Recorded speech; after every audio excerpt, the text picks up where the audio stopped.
आज हम बात करेंगे टेलीकॉम सेक्टर से रिलेटेड। तो टेलीकॉम सेक्टर में सबको पता है कि दो कंपनीज है जो बेस्ट परफॉर्मेंस दे रही है इस टाइम पे, जियो और एयरटेल। मोस्टली दोनों की सब्सक्राइबर सबसे ज़्यादा इस करंट टाइम पे। तो दोनों कंपनीज को देखेंगे, किसी भी कंपनी को लेके मैं कोई भी बायस नहीं हूँ, ये मेरा ओपिनियन है, मैं इन दोनों कंपनी पे क्या सोचता हूँ। तो मेरे ओपिनियन से किसी को कोई अपने इन्वेस्टमेंट्स में कोई डिसीज़न लेनी नहीं चाहिए, हमेशा अपनी स्टडी करके किसी भी तरह की इन्वेस्टमेंट करनी चाहिए। तो मेरी इस वीडियो में कोई भी राय नहीं है किसी भी तरह की।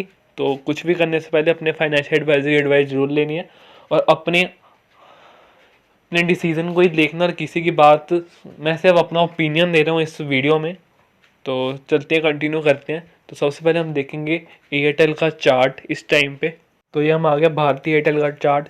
तकरीबन कंपनी हमें कितने पे देखने को मिल रही है, 1.28 पे का जो परसेंटेज से कंपनी नीचे गिरती हुई देखने को मिल रही है, और 581 की ये कंपनी हो चुकी है। तो ये कंपनी का करंट प्राइस चल रहा है 581 का। तो एक बार max to max chart pattern देख लेते हैं। तो max to max chart pattern तो कंपनी का अप ट्रेंड में है। तो कंपनी अपने ऑल टाइम हाई के करीब तकरीबन चल रही है, जो कि है 623 का। तो हम एक बार चार्ट पे देख लेते हैं। तो 1 ईयर का चार्ट खोलते हैं हम सबसे पहले। तो ये देखो यहाँ पे, तो 1 ईयर का चार्ट पे तो 600 के लेवल को कंपनी पार नहीं कर पा रही। कितनी बार टच कर चुकी है यहाँ पे, 1 2 3 4। तो इस टाइम पे यहाँ पे कंपनी अपने हाई के करीब ही है, यहाँ पे चलती हुई हमें देखने को मिल रही है। तो देखते हैं कब अपना कंपनी हाई को कंप्लीट करके ब्रेकआउट देती है, और जितना लंबा कंसोलिडेशन होगा उतना ही अच्छा रिटर्न मिलेगा। तो ये बात हमेशा याद रखनी चाहिए, जितना लंबा कंसोलिडेशन उतना ही बेहतर हमें रिटर्न मिलता है। तो ये थोड़ी सी टेक्निकल्स बातें हो गई कंपनी पे। तो मार्च के टाइम पे इस कंपनी ने अपना लो कितने का बनाया था वो हम एक बार देख लेते हैं। तो मार्च के टाइम पे जो कंपनी आई थी तकरीबन 400 के करीब हमें देखने को मिल रही थी। तो 448 के करीब ये कंपनी हमें देखने को मिली है यहाँ पे। 404 पे 24 मार्च को यहाँ पे देखने को मिल रही है।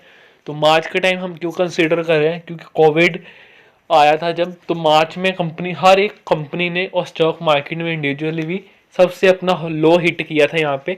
तो उस टाइम पे हमें कंपनी 404 रुपीज़ पे देखने को मिल रही है, जो कि अभी 581 की हो गई। तो तकरीबन 200 रुपीज़ पर शेयर का हमें यहाँ पे रिटर्न हमें इस कंपनी में मिल रहा है।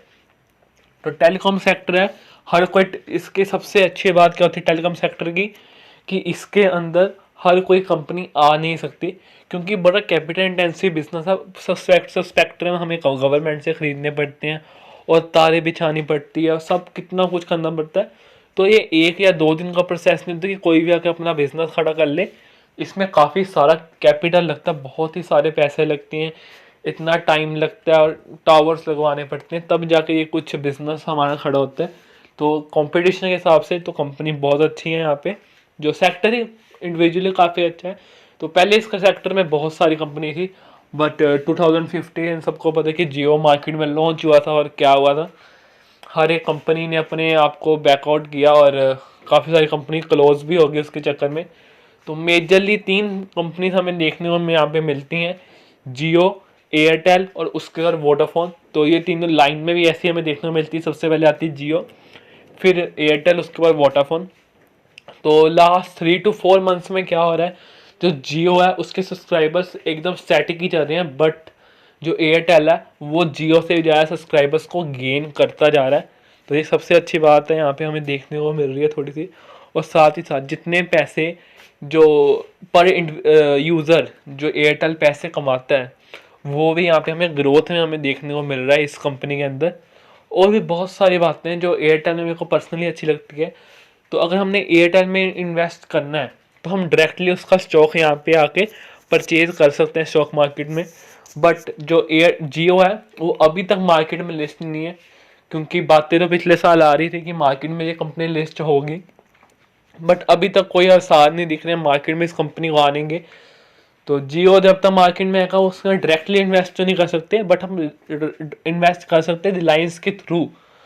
तो रिलायंस इंडस्ट्रीज में अपनी इन्वेस्टमेंट हम करके, एक हिसाब से देखा जाए तो उसकी हर एक बिजनेस में, हर एक बिजनेस के ब्रांच में हम उसमें पैसा डाल सकते हैं। तो डायरेक्टली तो इन्वेस्ट नहीं कर सकते, बट हम रिलायंस के थ्रू यहाँ पे पैसे डाल सकते हैं कंपनी के अंदर। और एयरटेल में हम अपने पैसों को ईजिली डायरेक्ट डाल सकते हैं, क्योंकि इसका शेयर परचेज करके। और साथ ही हमने बात कर ली कि इस टाइम पे कौन सा सब्सक्राइबर सबसे ज़्यादा गेन कर रहा है।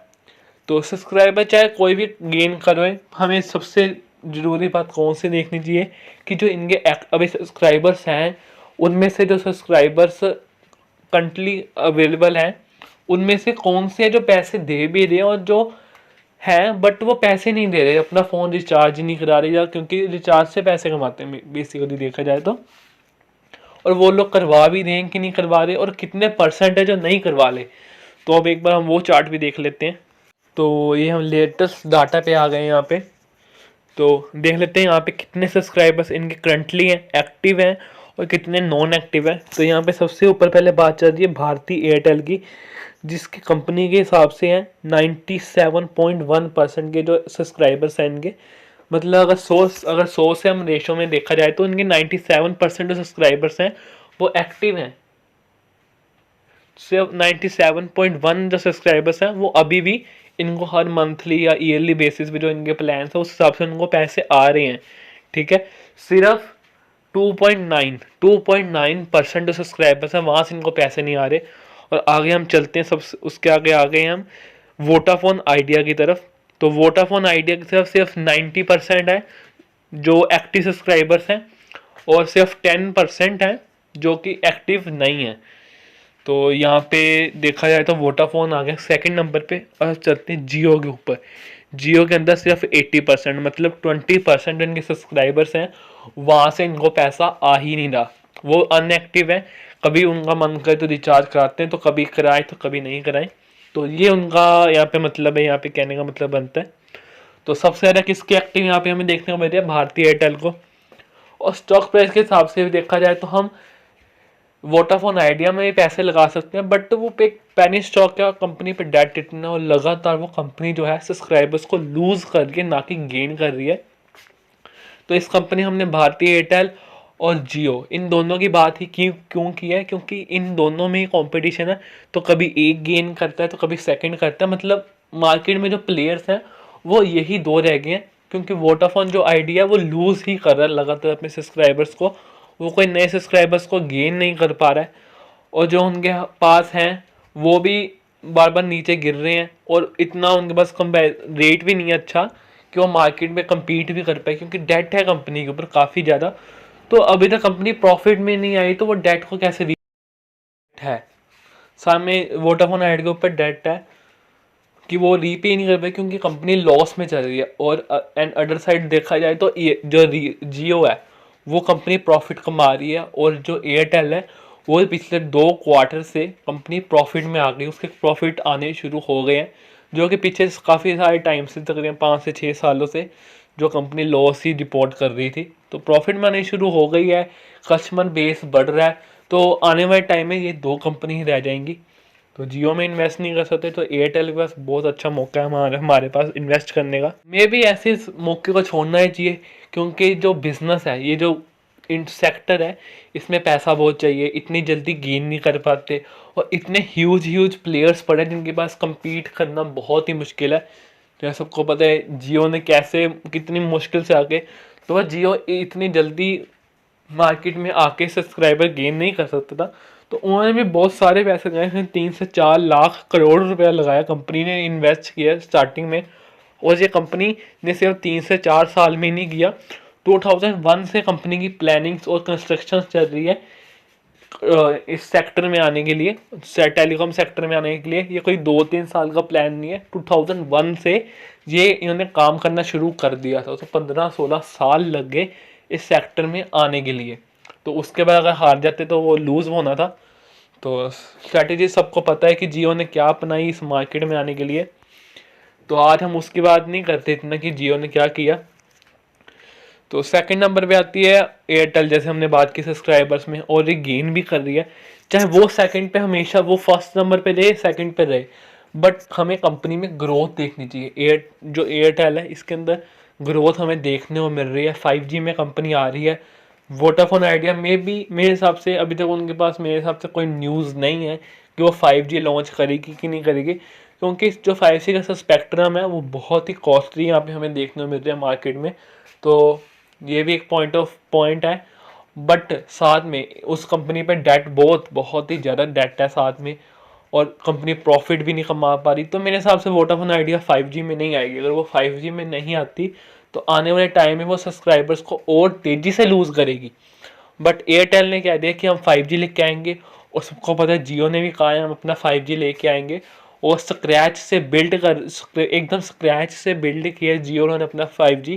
और होम अपने घर में मतलब अपने आप ही उन्होंने 5G बनाया, किसी बाहरली कंपनी की हेल्प नहीं ली। तो हमें एयरटेल क्यों लेना चाहिए वो मैंने पॉइंट ऑफ व्यू बता दिया। क्यों, दो ही कंपनियां हैं यहाँ पे अवेलेबल, आने वाले 2-3 सालों में ग्रोथ देखने को मिल रही है। अगर किसी के पास एयरटेल नहीं है, और वो अगर मेरे पास अगर मेरे पास एयरटेल का सिम और जियो का सिम है, ठीक है, तो मैंने दोनों सिम लेके रखे हुए हैं। बट अगर किसके पास जियो का है और उसके एरिया में जियो नहीं अच्छे से चल रहा, तो वो एयरटेल में शिफ्ट होगा, और उसके पास एयरटेल नहीं चल रहा तो वो जियो में शिफ्ट होगा।